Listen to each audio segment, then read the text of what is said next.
Welcome back to my YouTube channel. I'm Lester Villahermosa, sales agent ng Peak Motors, Jose Abad Santos, Tondo, Manila. For today's video, i-discuss natin yung ating 2026 Montero GLX manual transmission.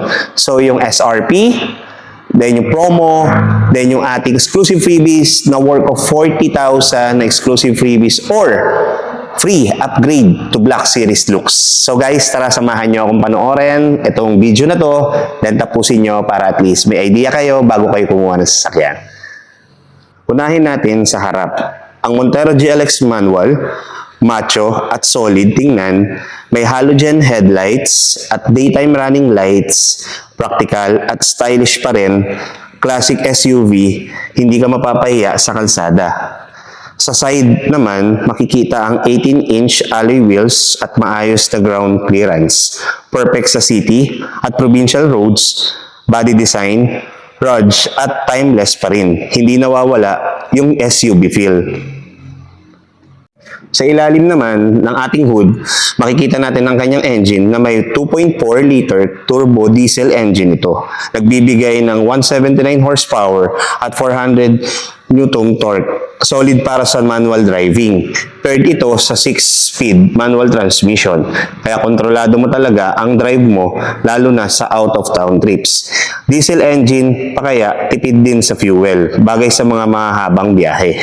Yan ang maganda sa ating Montero GLX manual transmission. Tara, pasukin natin ang kanyang interior. Sa cabin naman, sa loob, makikita mo ang 7-seater ito. Swak sa pamilya o barkada, pang trips. Fabric seats na komportable, hindi masikip kahit sa long drive. Aircon system, okay na rin. May basic USB, AUX inputs at infotainment system. Practical, hindi sobrang high-tech pero functional. Space-wise, okay para sa everyday, commute, at weekend getaways. Then sa kanyang technology pagdating sa safety features include natin ang ating ABS, EBD, traction control, at front side, at meron tayong side airbags. May crash sensor pa, kaya medyo safe kahit ka sa wet roads o bigla ang preno. Not sobrang fancy, pero solid ang initial. Perfect sa mga drivers na priority ang durability at function. Ito naman ang kanyang likod. Clean at functional ang design, hindi sobrang flashy pero practical. Nakikita mo yung tailgate na may madaling i-open, perfect pag nagbubuhat ka ng luggage o grocery. Meron din siyang large rear window, kaya nakakakuha pa rin ng magandang visibility pag bagsak ang ulo ng likod. Malaking plus ito para sa parking at reversing. Ang taillights naman ng ating Montero is napakasimple pero matibay. Well integrated sa body design, hindi siya yung sobrang complicated pero klaro at madaling makita ng mga kasunod mong sasakyan. Ang rear bumper ng ating Montero Sport is gawa ito para sa tunay na SUV use.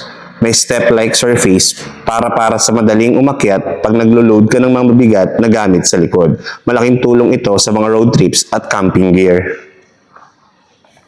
Sa tingin ko guys, solid siya sa rugged at reliable SUV. Kaya kung ang hanap mo ay pang family use, spacious, pang barkada o pang road trips or pang probinsya, ito ang swak para sa iyo.